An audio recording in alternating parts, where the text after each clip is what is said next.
تعالیٰ نے جنت الفردوس کو اپنے ہاتھوں سے پیدا فرمایا، بنایا، ساری جنت کو فرمایا کونی، اے جنت بن جا، وہ بن گئی، ایک اینٹ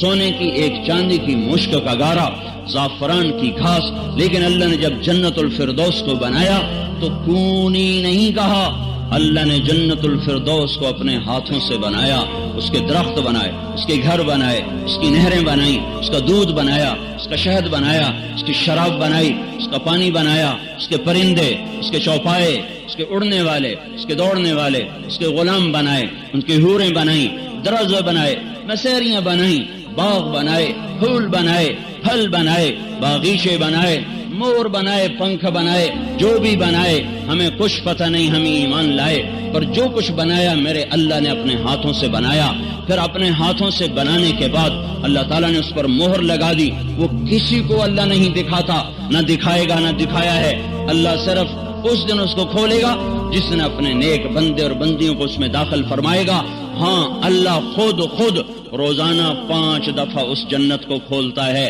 روزانہ 5 دفعہ اس گھر کو کھولتا ہے اور کہتا ہے ازدادی طیبا لاولیائی وازدادی حسنا لاولیائی، اے جنت میرے دوستوں کے لیے خوبصورت ہو جا، میرے دوستوں کے لیے پاک ہو جا، خوشبودار ہو جا، پاکیزہ ہو جا۔ کیا وہ شے ہے جسے میرے رب نے بنایا؟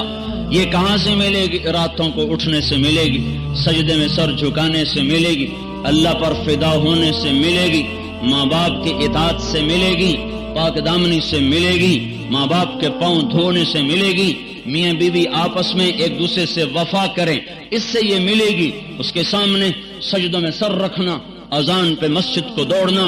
ترازو کو صحیح تولنا، زبان کو گالی سے بچانا